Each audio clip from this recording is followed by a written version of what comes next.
There is a supernatural world that surrounds us, and sometimes it manifests to people like you and me. You'll hear stories about this, so much more, right here on Supernatural Confrontations.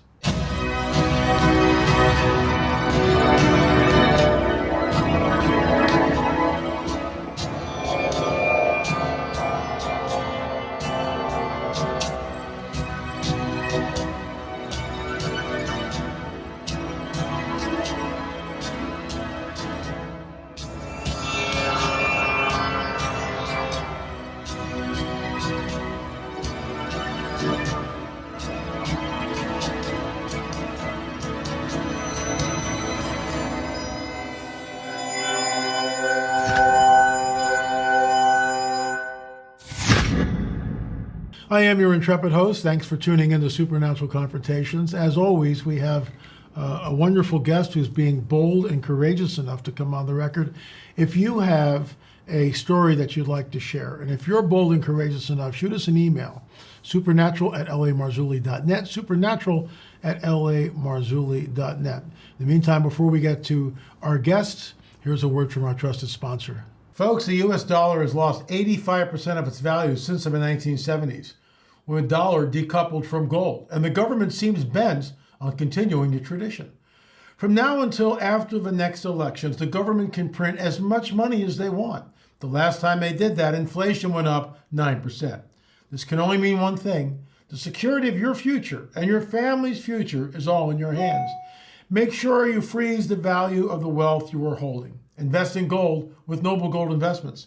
Gold is the one asset that has been proven to withstand recession, inflation, and just about all economic threats. Noble Gold Investments is here to help. If you want to invest in gold, you will also get a 24-karat quarter-ounce gold standard coin for free. Folks, go to Noble Gold Investments or call 877-646-5347. That's 877-646-5347. It's the only gold company I trust, and folks, we have invested in gold ourselves. So I'm here with Heidi, and she's had an encounter, and as usual, I'm not going to get in the way with a long introduction. So Heidi, thanks so much for coming on the record. We appreciate it. Well, thank you for having me. I hadn't talked to very many people about this. Obviously, my close family, and I've been watching you for a couple of years, and I thought, thank you. I'll send you an email to kind of let you know what happened and kind of get your feedback on it. I've never experienced anything like it before and never experienced anything since. Although I do have to say that I have had a lot of really interesting, detailed dreams throughout my life. And when I say that, I mean I have had dreams where I have seen myself and actually participated in riding a bike, opening doors. I've seen the door handle and me turning it. I've seen myself dial phone numbers and actually plugged in numbers. And I've actually seen a complete solar eclipse in one of my dreams, which was amazing. But this happened in 2018. I was living in Bradenton, Florida, and we lived in an apartment. And my bedroom was just the door, and my children's door were literally just down the hall from each other. Okay. So I could lay in my bed and I could look down and see perfectly down into my son's bedrooms. So my husband was traveling and I was home with the kids, and I woke up.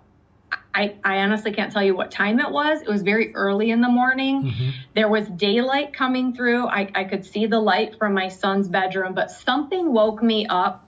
I remember feeling very cold, and I just happened to look down the hall, straight shot to the kids' room, and I saw my kids laugh at me and my husband laughs at me, but it was a tin soldier over my son's doorway.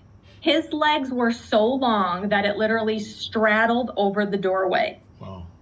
I couldn't see a face. He was literally just in shining silver armor. The face was covered with a helmet. He had a big circular shield, and that was it. I was immediately scared. I threw the covers over my head, and I had this intense like scare, like, am I awake? Was that real? Am I dreaming? This is really weird. And then something came over me, whether it was the Holy Spirit or something prompted me to say, look again, it's okay. So I took the covers off my head and I looked down. It was still there. It didn't move, but it literally transpired in just a few seconds that I was able to just kind of look at it again. Same thing. My depth perception, if I were really like focusing on it, I would have realized, like, wait a minute, isn't the ceiling distorted? Like that doesn't make any sense. But it all looked like it just should have always been there. Like it didn't seem off place, that being had to have been 10, 14, 15, 16 feet tall. Like unbelievable. Like I said, his legs, you could walk through the doorway through the middle of his legs. His legs were just on both sides of it. And so after I took that quick second to look at it again, I felt calmer. And then I kind of closed my eyes. And again, I feel like I was like, okay, Heidi, is this for real? Like I must have like squeezed my arm or just kind of like blinked my eyes a few times. Like, okay, no, I'm awake. I am awake. And I lifted the covers up again and it was gone. So I woke the kids up later that morning.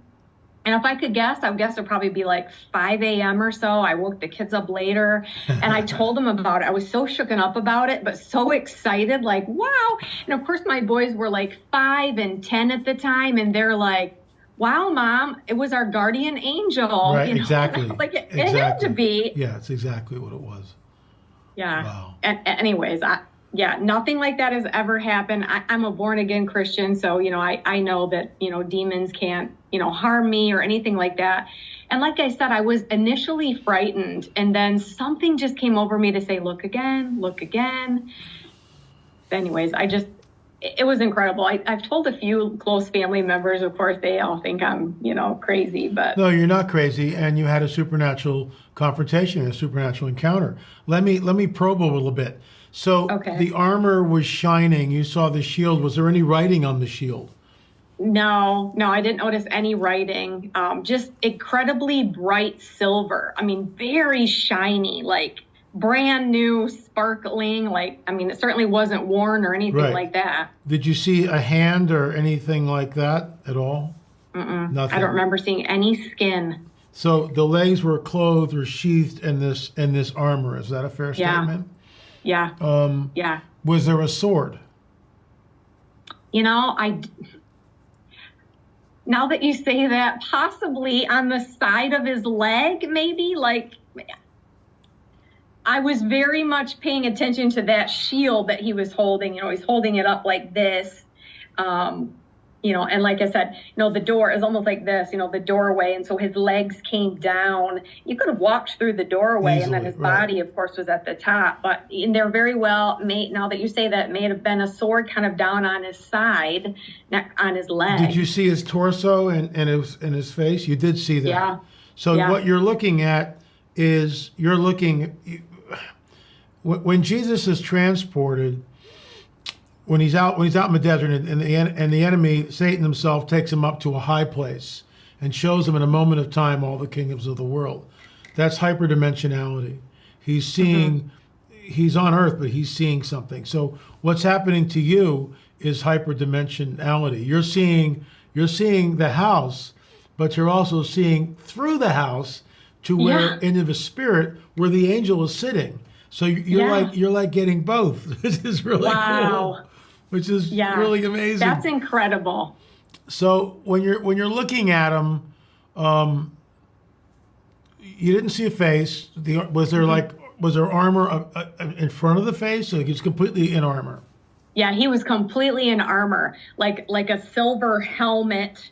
And I can't quite remember what all, the helmet, the top part of the helmet, but it was a full face helmet. Like, again, I couldn't see any skin, but very, like I said, very shiny, just beautiful. Clearly not like old metal like you'd see in a museum or something, like just flashy silver. Okay, so you had the thought, look again, and you did.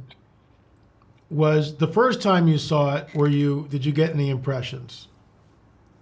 No, other than, again, I was so scared when I first looked at it. Like, I mean, it frightened me so much that I just jerked the covers over me and just, I felt like a sense of coldness.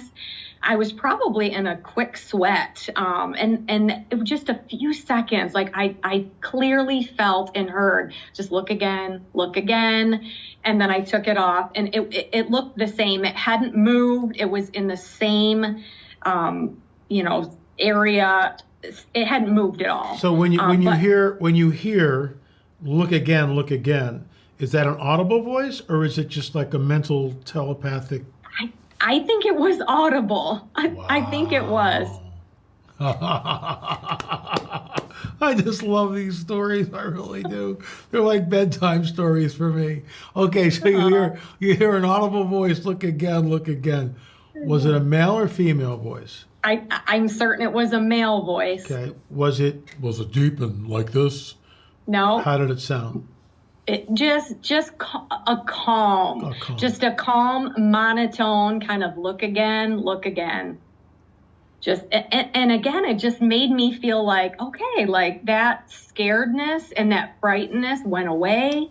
And I was just able to just look again. When Daniel sees the angel and he does a face plant, because that's what it says.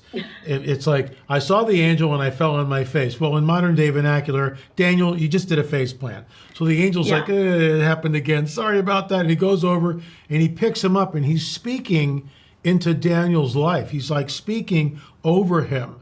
And so that's, I believe, is what happened to you telepathically. The angel is saying, look again, it's okay. Wow. He's reassuring you, like, it's okay. Sorry, I freaked you out, but it's okay.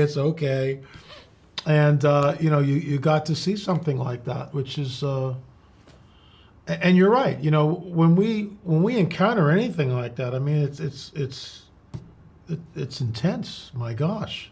Yeah. We're not used to that. Wow. Like, okay, what did I do to deserve that? Exactly. Like, that's incredible. All of us. So how did it leave the scene? So now you're looking at it for like 1, 2, 3, 4, how many seconds? And then how does it leave?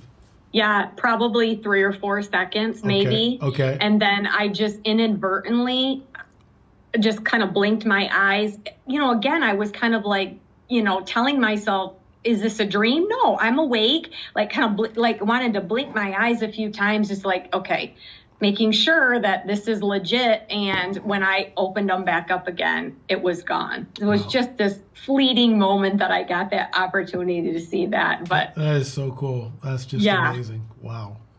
Yeah. Well, thank you, Heidi, for coming on the record. We really appreciate it, folks. There is a supernatural world. And, what a great testimony. For me, it's like a wonderful thought to go to sleep by. It's like angels do watch over us. We can command the angels. We're told to command the angels on our behalf, not to do stupid things, but, if we're surrounded or things are happening, call on the angels. Call on the angels because they do surround us. They're waiting to be told what to do.